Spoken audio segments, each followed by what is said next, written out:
একজন মানুষের ভালোভাবে বেঁচে থাকার জন্য 3টি জিনিস খুবই দরকার।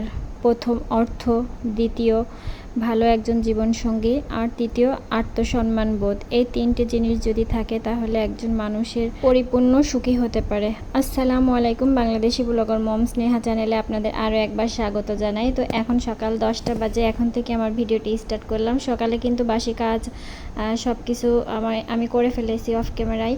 তো আমি কিন্তু এখন ভিডিও খুব মানে প্রতিদিন আর কি আপলোড করি না, নিজের মনের উপরে আর কি জোর খাটাচ্ছি না, যার কারণে আর কোনো কিছু কিন্তু থেমে নেই।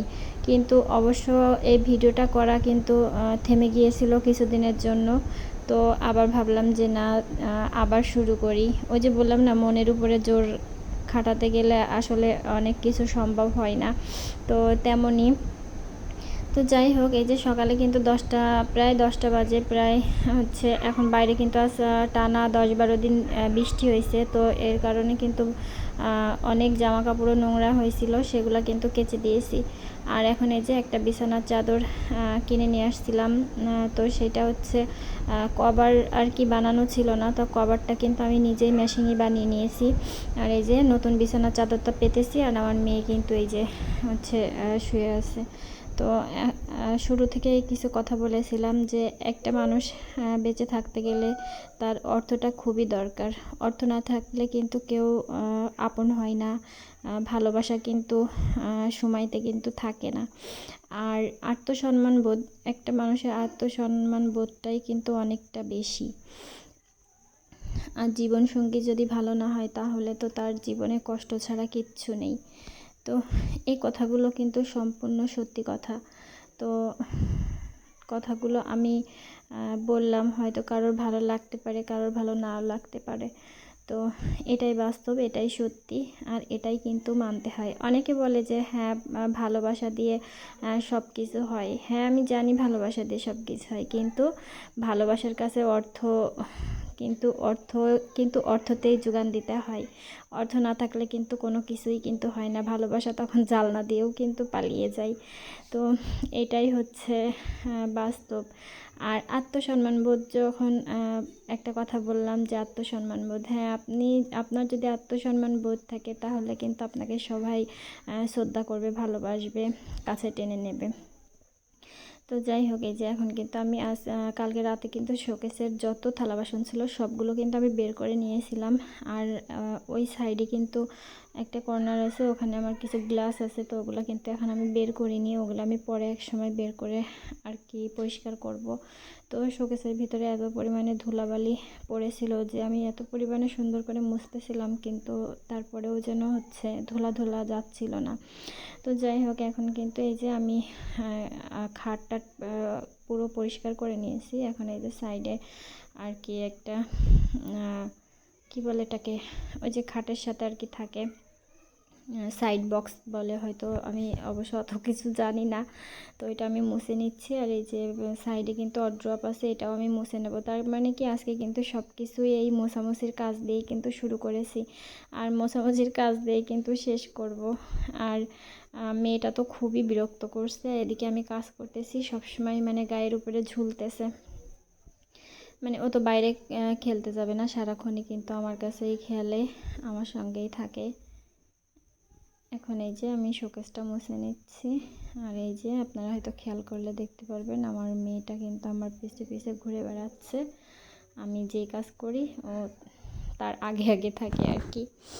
তো শুরু থেকে একটা কথা বলি, যে সকল আপুরা শুরু থেকে আমার পাশে ছিলেন তাদেরকে অসংখ্য অসংখ্য ধন্যবাদ। কিন্তু সেই সকল আপুরা কিন্তু এখন আমাকে আর কমেন্ট করে না, আমি জানি না কেন। হয়তো আমার ভিডিও আমি ভালোভাবে প্রেজেন্ট করতে পারি না। আর যে সকল আপুরা আমার ভিডিওতে নতুন দেখবেন বা দেখছেন তাদেরকে অসংখ্য অসংখ্য ধন্যবাদ। আমার ভিডিওর কোনো একটা অংশ যদি আপনাদের ভালো লাগে তাহলে প্লিজ একটা লাইক দিবেন, এটা শেয়ার করবেন। তো এই যে এখন কিন্তু আমি জানালাটাও আর কি মুছে নিচ্ছি। আর জানালাটা মোছা হয়ে গেলে কিন্তু আমি হচ্ছে কালকে রাতে কিন্তু আরও কিছু জিনিসও বানাইছিলাম, মানে ঘরে বসে থাকতে থাকতে না কেমন একটা লাগে। তো এই যে সুতা দিয়ে কিছু টার্সেল বানাইছিলাম, যে আমি ওটা 3 পিসে আর কি লাগাবো, যেহেতু আমি হাতের কাজ জানি, হাতের কাজই কিন্তু করতাম। তো এখন কিন্তু আস্তে আস্তে এগুলাই আর কি করতেছি। তো দেখলাম যে ভালো লাগছে, তো ওখানে আবার ঝুলাই দিলাম আর কি ওয়ালের সঙ্গে।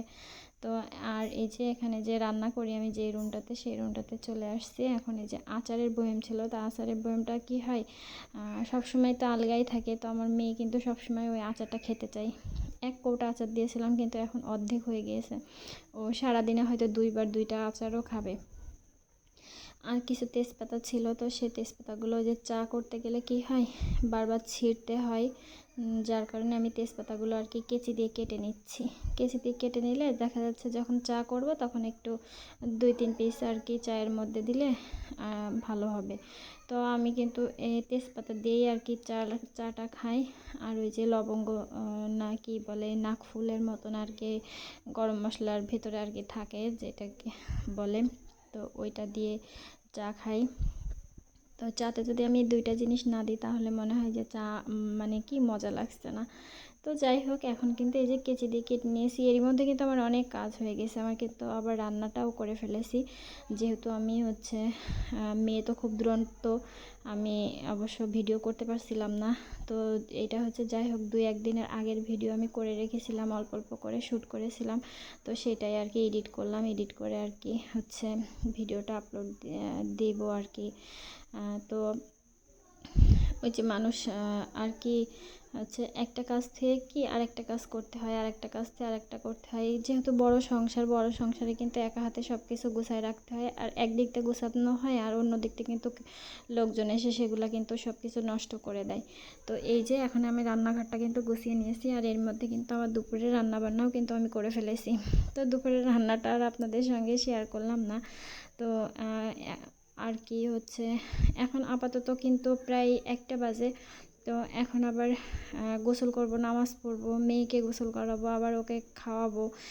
যার কারণে হচ্ছে আবার এই যে আমি ছেলের রুমে চলে আসছি। ছেলের রুমটা কি করছে জানেন, আমার মেয়ে আর কি, সে ওই যে বলি না যে খুবই দুরন্ত, এই যে পাউডার ঢেলে বিছনাটা একদম নষ্ট করে দিয়েছে। তো আমি বেডশিটটা এখন আর উঠাবো না, মানে আজকে তো এমনি মোছামুছির কাজ অনেক করেছি, যার কারণে খুব ক্লান্তও লাগছে। তো আমার ভিডিওটা কিন্তু এই পর্যন্তই। সবাই ভালো থাকবেন, সুস্থ থাকবেন। আল্লাহ হাফিজ।